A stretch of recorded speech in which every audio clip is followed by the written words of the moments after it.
Hur fungerar det när ni får pengar från budgeten? Men i Sverige har vi en nationell transportplan som är en 12-årig plan som innehåller alla medel och också vad vi ska åstadkomma med transportsystemet. Det vill säga vad vi ska bygga nytt för att öka kapacitet men också hur vi ska underhålla och vad vi ska underhålla. Och den här planen uppdaterar vi vart 4:e år. Och det börjar med ett uppdrag, ett beslut från regeringen till oss att komma in med underlag som sedan remissas och hanteras inför att riksdagen fattar beslut och ger oss ett uppdrag att planera då för de här åtgärderna. Då. Och det är där vi befinner oss just nu faktiskt. Den 30 september så kommer vi släppa nästa plan då, som är 26 till 37. Då kommer den ut och så för synpunkter och så kommer den att beslutas 30 december. Så i grova drag så fungerar det på det sättet.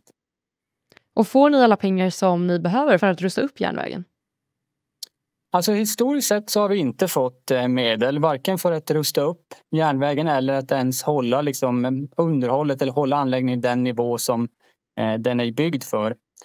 Men, och det är därför vi pratar ofta om en underhållsskuld till exempel. Men med de här nya ramarna så får vi faktiskt förutsättning att både komma upp i nivån att vidmakthålla anläggningen men också då att börja återta den här underhållsskulden.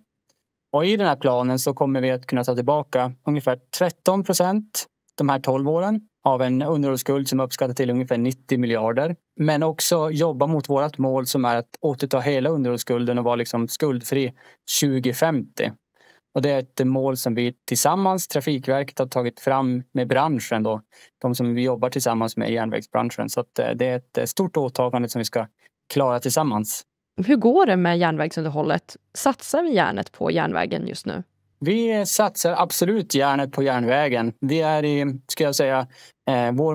modern tid den största upprustning och modernisering av järnvägen som vi har varit i.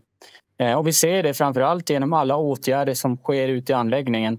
Tittar man i den här planen så under de här 12 åren så ska vi byta ut en 1/5 av alla spårväxlar som finns i anläggningen. Det finns ungefär 11 000 kan man säga, 10 600 spårväxlar. Vi kommer byta 2000 kilometer spår. Så det är otroliga åtgärder som ligger i den här planen som vi utför. Upplever du att regeringen tar järnvägsunderhållet på allvar? Ja, men det tycker jag. Det syns i den här nationella transportplanen. Där lyfter fram väldigt mycket vikten av att vidmakthålla det vi har. Satsa på vidmakthållandet och underhållet. Men jag tycker också i, kan man säga, närvaron i dialogen som vi har tillsammans med Trafikverket då, men med branschen. Där det handlar mycket om att höja den operativa förmågan. Vi har fått regeringsuppdrag och det är också ett sätt att trycka på att det sker en förändring och liknande. Så jag tycker verkligen vi är ett prioriterat område. Och avslutningsvis då, när kan Sverige räkna med en välfungerande järnväg?